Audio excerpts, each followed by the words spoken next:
درنو لیدونکو د آیا پوهیږئ معلوماتي چینل ته ښه راغلاست. نړۍ د مختلفو هیوادونو ترمنځ د ځمکې او یا د حدودو په سر د ډیری شمیر جنګونو شاهده پاتې شوې ده.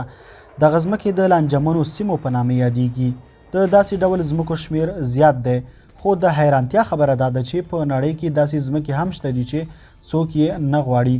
دغه ځمکې د تیرانیولیوس په نامه یادیږي. دا یوه لاتیني اصطلاح ده چې معنی یې ده هغه ځمکه چې هیڅ دولت پورې اړه نه لري.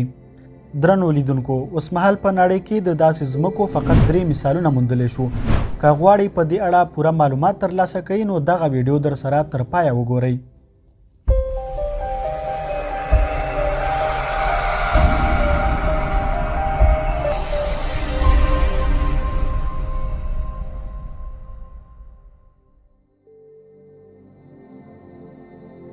لومړی مثال راخلو. لومړی ځمکه د مصر او سودان ترمنځ دغه سیمه ده چې بئر طویل نومیږي. پر دغه ځمکې نه سودان او نه هم مصر اعتراف کوي. مګر ولې؟ خبره څه ده؟ راځئ چې د تاریخ شاته دورو ته ور وګرځو. د 19مې پیړۍ په وروستیو کې برطانیې د سودان او مصر خاوره اشغال کړه. دواړه د برطانیې د امپراتورۍ برخه ګڼل کېدل. په 1899 میلادي کال کې برطانیې پریکړه وکړه چې د سودان او مصر ترمنځ حدود وټاکي ترڅو د دواړو دولتونو ترمنځ حکومت او واک تقسیم کړي. پریکړه یې وکړه چې د عرضالبلد 22 درجې کرښه د دواړو دولتونو ترمنځ حدودي کرښه وي. وروسته معلومه شو چې دغه کرښه په دغه نښه شوې سیمه کې د اوسیدونکو لپاره مشکل جوړ کړی دی. دلته د البجا قبایل پراته دي. دغه قبایل په دې حدودي سیمه کې اوسیږي چې د حدود بلې غاړې ته یې زراعتي ځمکې او څړځایونه درلودل. نو ځکه دا غیر منطقي خبره وه چې په 2 برخو یې سره بیل کړي. له بلې خوا څخه د العبابده قبایل چې د مصر غاړې ته اوسېدل، هغوی هم د دې کرښې په واسطه 2 برخې شول. نو د همدې لپاره 3 کاله وروسته په 1902 میلادي کال کې یو ځل بیا د مصر او سودان ترمنځ دا کرښه په دې توګه رسم شوه. کلونه وروسته چې کله دواړو دولتونو له برطانیې څخه خپله ازادي واخیسته، نو مصر بیرته د 1899 کال رسم شوې حدودي کرښه ځان لپاره د دولت د رسمي کرښې په توګه اختیار کړه. په مقابل کې بیا سودان د 1902 میلادي کال حدودي کرښه د ځان لپاره رسمي کرښه انتخاب کړه. دې مسئلې ډېرې ستونزې پیدا کړې. لومړۍ ستونزه دا چې دغه ځمکه همداسې پاتې شوه او هیڅ دولت پرې اعتراف نه کوي، ځکه چې مصر په دغه کرښې باندې اعتراف کوي چې په دې سره دغه سیمه د مصر له حدودو څخه بهر راځي. همدارنګه سودان خپله رسمي کرښه دغه مني چې په دې سره هم دغه سیمه د سودان په حدودو کې نه راځي. نو په دې شکل سره دغه سیمه بې مالکه او بې خاونده پاتې شوې ده. یو دولت هم پرې اعتراف نه کوي، وایي زما نه ده. دوهمه ستونزه دغه سیمه ده چې د حلایبو مثلث په نامه یادیږي.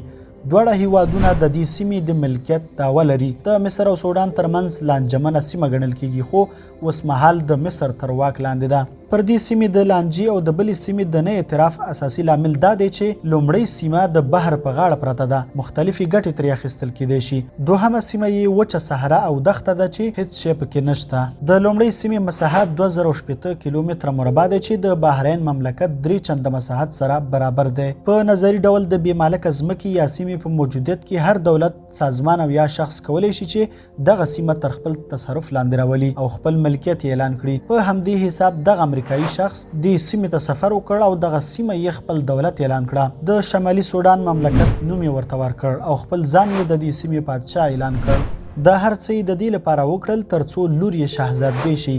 نوموړي په مختلفو تلویزیوني مرکو او لیدونو کې څرګنده کړې ده چې د دې ټول پلان اصلي لامل یې لور وه. د هغې دا هیله او ارمان و چې رښتینې شهزادګۍ جوړه شي، نو د همدې لپاره یې دغه ګام اوچت کړ. په سیاسي لحاظ سره د دې امریکایي وګړي دغه ادعا سمه نه ده، ځکه چې د نوي دولت د جوړېدو لپاره ډېری شرطونه دي چې باید پوره شي. مهم شرطونه یې د حکومت موجودیت او په اقلیم کې دایمي اوسیدونکي دي چې دا دواړه شرطونه د دې دولت لپاره دلته نه لیدل کیږي.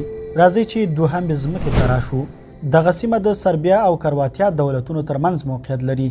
مخکې د دواړو هیوادونو ترمنځ داسې موافقه شوې وه چې حدودي کرښه به د دانوب هغه سیند وي چې د دواړو هیوادونو ترمنځ بهیږي. خو د وخت په تېرېدو سره د دې سیند مسیر تغییر وخوړ چې له امله یې نوې ځمکې جوړې شوې. د مسلې په اړه د دواړو هیوادونو ترمنځ مخالفت پیدا شو. کرواتیا وویل چې د دوی لپاره هغه پخوانۍ کرښه حدودي کرښه ده او یوازې همغه کرښه په رسمیت پیژني، خو په مقابل کې سربیا وایي چې دوی د سین نوې مسیر د حدودو په حیث رسمیت پیژني.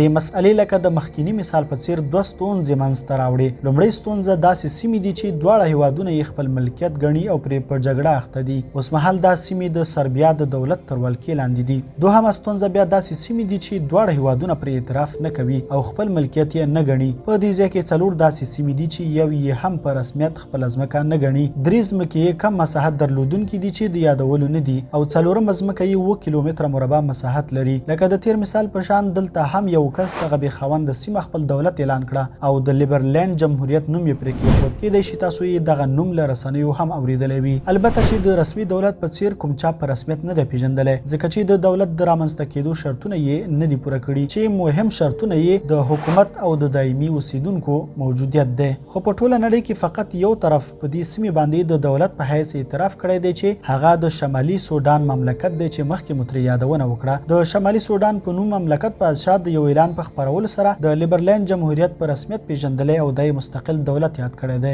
لکه څنګه چې دغه سیمه د تیرې سیمې په څیر صحرا او دښته نه ده او آبادي پکې کېدای شي، نو د دې سیمې خاوند او یا په نوم د دولت مؤسس په انټرنیټ کې د خپل دولت د جوړولو لپاره د مرستې راټولولو کمپاین په لار واچوه. نوموړي په مختلفو تلویزیوني مرکو کې ویلي دي چې تر اوسه پورې په سلګونو زره ډالر ورته د خلکو لخوا رسیدلي دي. له دې وروسته یې د نړۍ په کچه انجینرانو ته یو اعلان خپور کړ ترڅو د دې سیمې د زیربناو د جوړولو لپاره ورته نقشه او پلان ډیزاین کړي. په لسګونو ډیزاینونه ورته د نړۍ له مختلفو برخو رسیدلي دي. تیر کال یو پکې د ګټونکي په توګه اعلان کړ چې په نژدې راتلونکي کې به پرې کار پیل کړي. په وروستیو کې د هغه کسانو لپاره د هرکلي اعلان هم خپور کړی دی چې غواړي د دې دولت تابعیت ترلاسه کړي. اعلان یې وکړ چې تر اوسه پورې ورته له 400,000 زیاتو خلکو د تابعیت غوښتنلیکونه رسیدلي دي. دریمه او وروستۍ ځمکه د انټارکټیکا لویه وچه ده چې جنوبي منجمده لویه وچه هم بلل کیږي. تر اوسه پورې 7 دولتونه په دې لویه وچه کې ځینې برخې خپل ملکیت بولي چې هغه انګلستان، ناروې، استرالیا، فرانسه، نیوزیلند، چیلی او ارجنټاین دي. د یوې برخې په سر د څو دولتونو ترمنځ مخالفتونه او یا جګړې رامنځته شوي، لکه په دې برخه کې.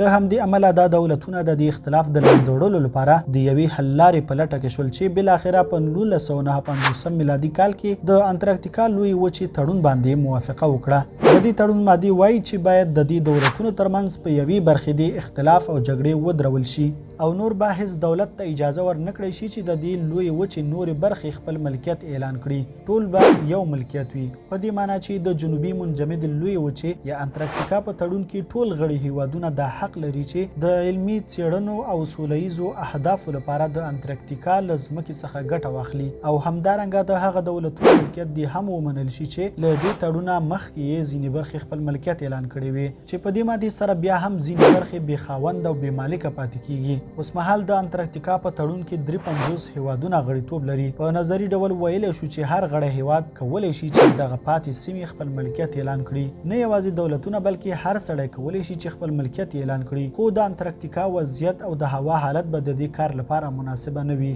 د نړۍ تر ټولو ټیټه درجه هم په دې قاره او په ځانګړي ډول په دې برخه کې ثبت شوې ده چې هغه د 0 لاندې -9 درجې ثبت شوې ده. درنو لیدونکو، ډیره مننه چې ویډیو مو تر پایه وکتله. که دغه ویډیو مو خوښه شوي وي نو د لایک بټن کېکاږئ او د آیا پوهیږئ معلوماتي چینل درسره سبسکرایب کړئ. تر بلې یوې معلوماتي ویډیو مو په لوی الله سپارم. د الله پامان. درنو لیدونکو، هغه څو دقیقې معلوماتي ویډیو چې تاسو یې د آیا پوهیږئ معلوماتي چینل پر سکرین ګورئ، د موضوع د ژباړې، لیکنې، غږ ثبتونې او ویډیو جوړونې په برخه کې زموږ د ساعتونو زیار وروسته هغه بڼه ده چې تاسو ته وړاندې کیږي. نو هیله ده چې زموږ د ملاتړ لپاره د آیا پوهیږئ معلوماتي چینل درسره دلته سبسکرایب کړئ ترڅو د نورو جالبو معلوماتو د ژباړلو حوصله مو لوړه شي او همدارنګه د انټرنیټ په نړۍ کې مو د پښتو ژبې د بډایه کولو په برخه کې یو څه ناچیزه خدمت کړی وي. نړۍ مننه.